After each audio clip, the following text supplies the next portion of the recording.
Hi everyone, I am Kafara And I'm Mario. and this is Marriage and Ministry 101 with Kafara and Mario. So it is our first sit down video. It's weird. We're going to be telling you a little bit about ourselves, just a little bit of introduction on Marriage and ministry. and the ministry. So you're going to start first. Marriage has been almost 15 years this Friday. Ministry is almost 10 years together.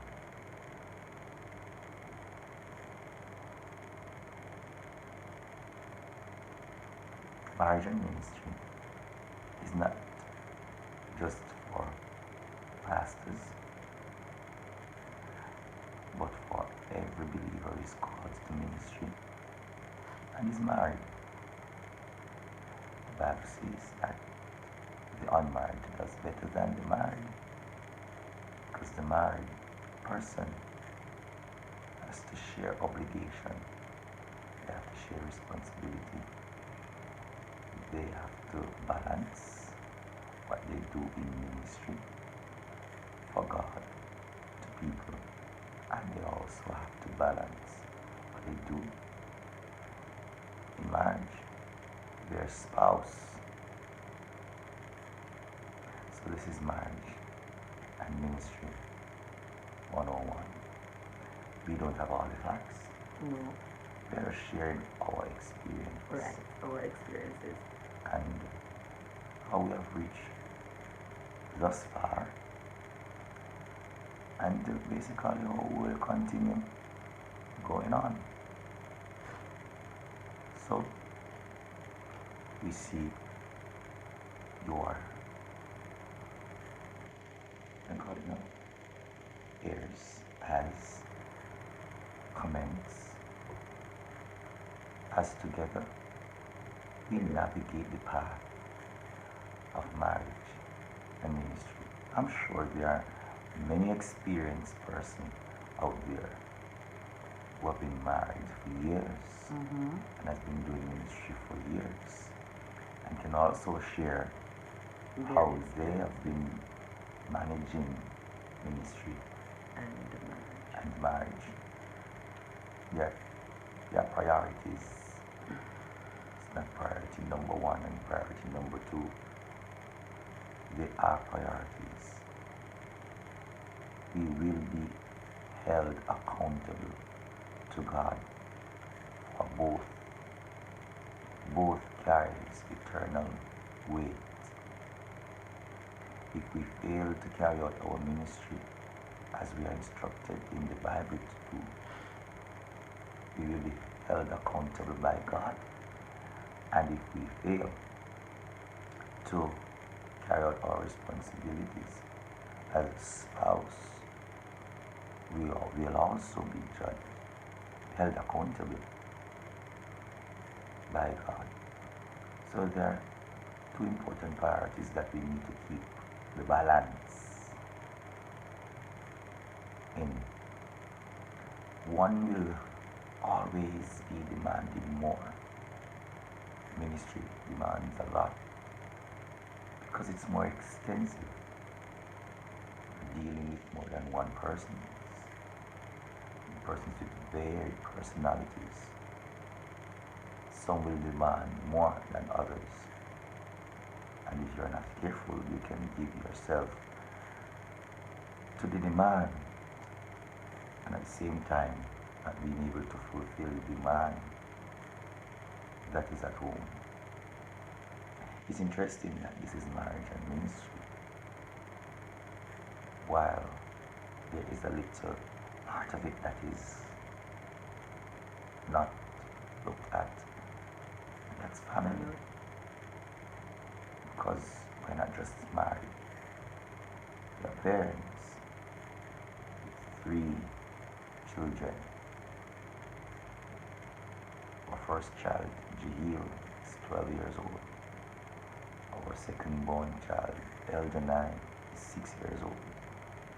And our third born child, Hannah Amanda, is 2 years old.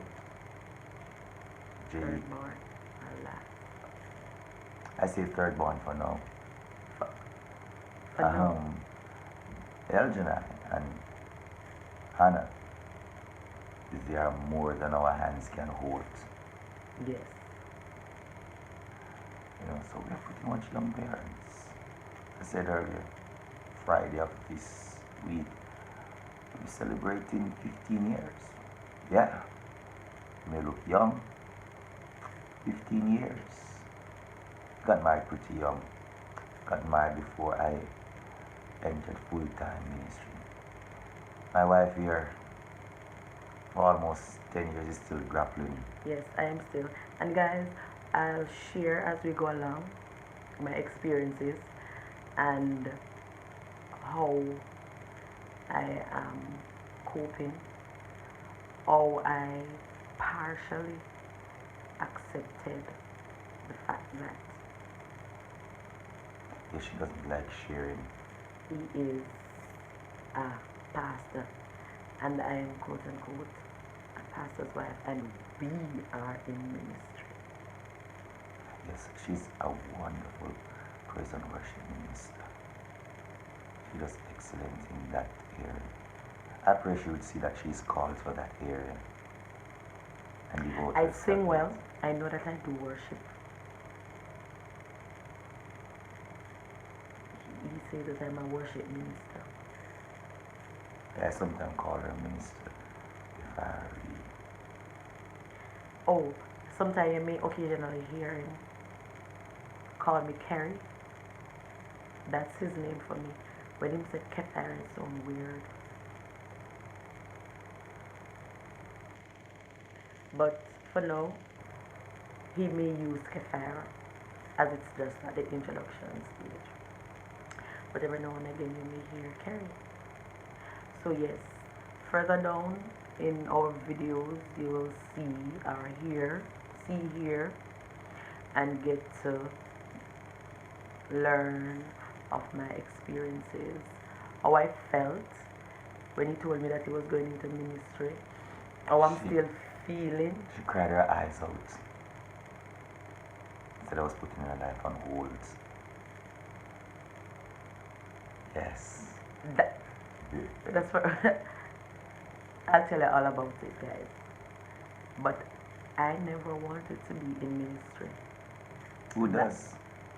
Especially pastoral ministry. They're persons, they're ladies who are destined, not destined, who are hoping and working to be ministers' wives. I don't know why. I don't Pastors' know how. wives. Pastors' wife, right? Pastor's wife. But I never wanted to be a pastor's wife. I wanted to work. I was already working in banking. I wanted to finish banking. He was doing electrical installation, and his plan was to go further in electrical installation, and we were going to have a simple married life. I guess in this case we don't get the chance to choose. I guess you're still living a simple life. While it's extraordinary service. When I said simple, without all this limelight on you. Oh, you're a pastor's wife and you're a pastor's wife and you do it. No, that was not what I was looking for. I was looking at going to work, coming home from work, sitting down with my family, and that's it. Go to church on a Sunday, and if we have Bible study, that's it. I don't have to worry about him being absent most of the time. Monday, Tuesday, Wednesday. And not only that, he's not just a pastor, he's a lecturer, he's a marriage officer. All the works that a pastor does. All the works that a pastor does. And community work. Community work. Imagine funerals like school, like every Saturday, like 2 months. For this month, he's going to have funerals go straight back. Imagine that. every Saturday. Plus, in between weddings, I said to him that if funerals were paid, if he was being paid to do funerals, we would be rich. The amount of funerals and do.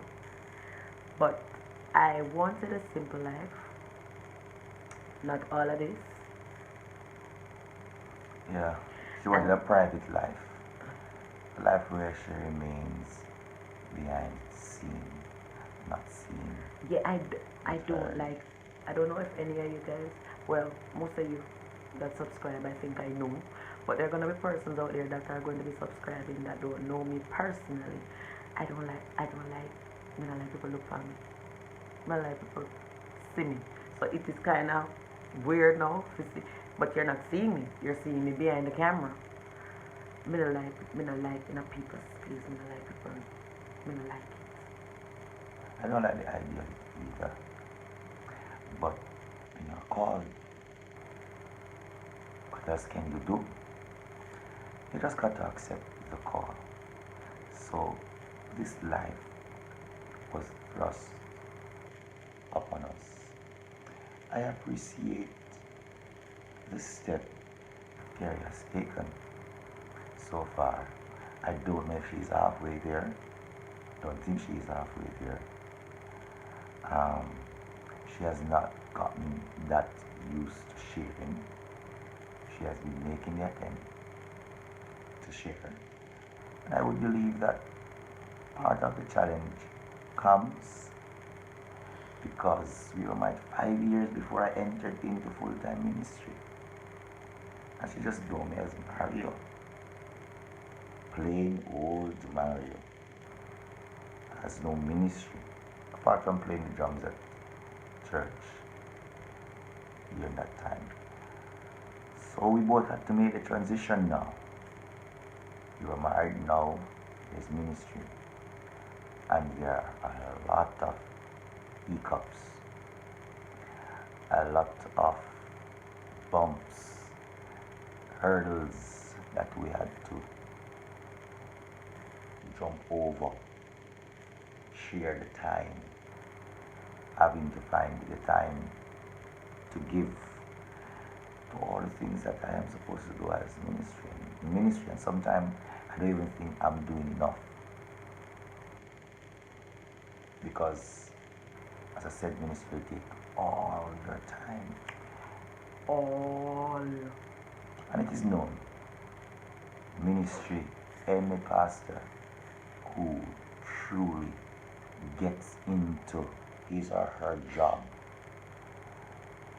or calling as a pastor who really takes it seriously, they are going to be busy people.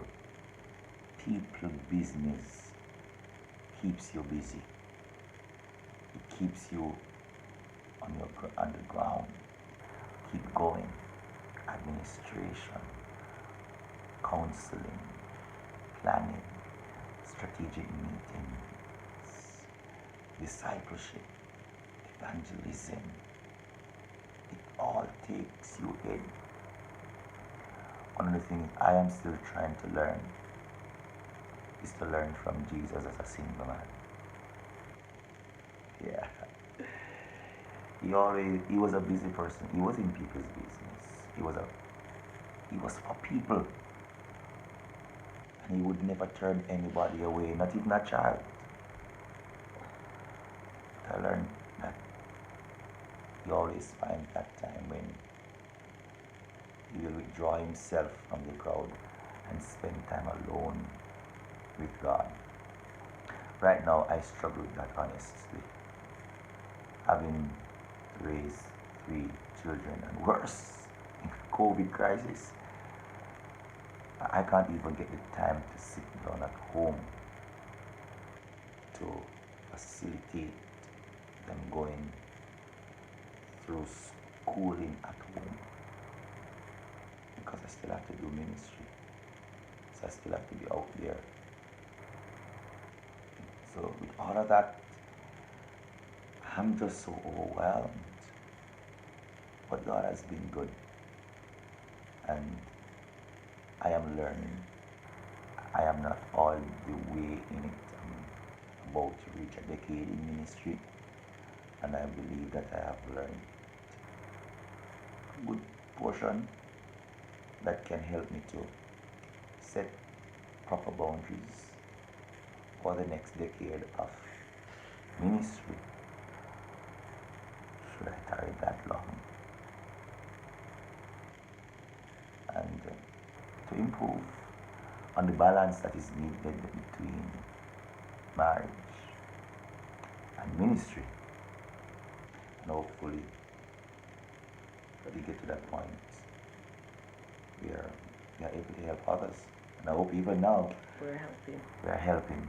And just to again say to you that ministry is not necessarily about pastoral ministry.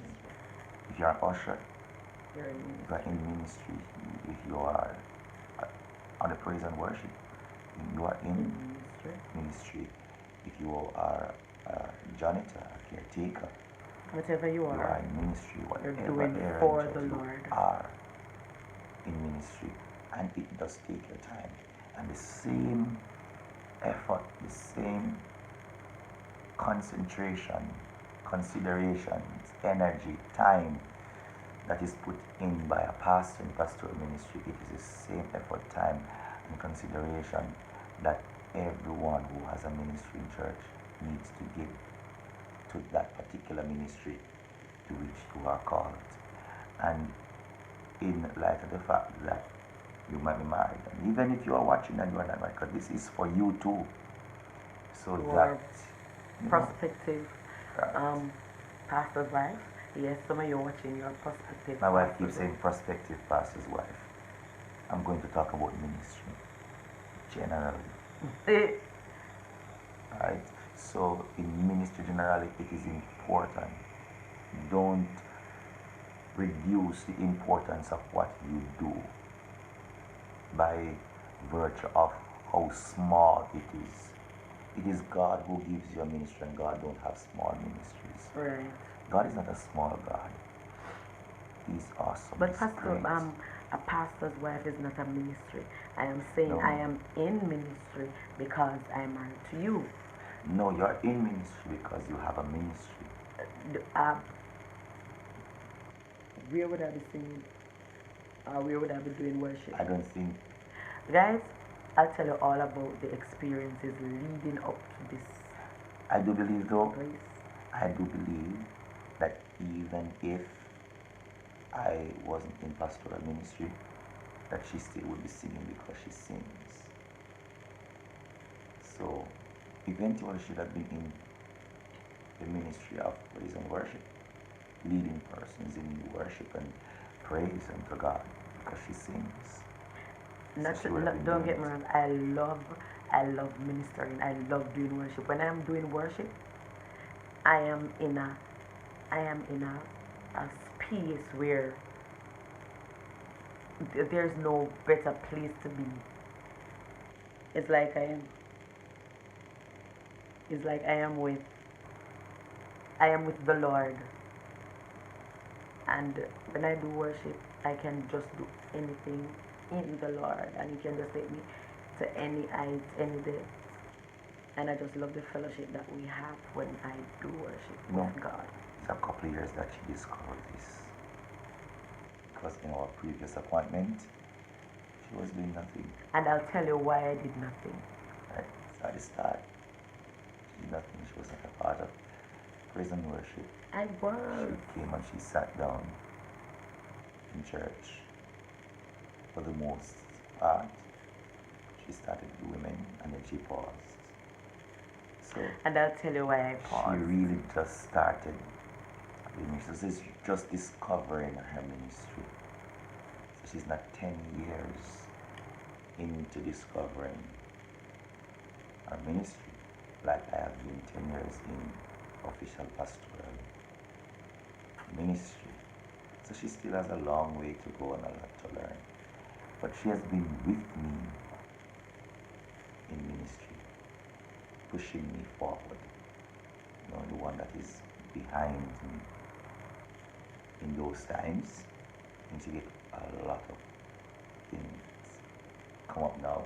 But in those times, my shirt would have been ready for me to go to fasting. And that is for another video. Service. That is for another video. Okay. So, thank you guys for watching. Don't forget to like and subscribe. And make your comments down below. Share and invite other persons to subscribe to our video. Until next time, we'll have another video for you. What do you say? Okay. Take care. Bye. Good night. Peace. Good night. Good morning. Good night.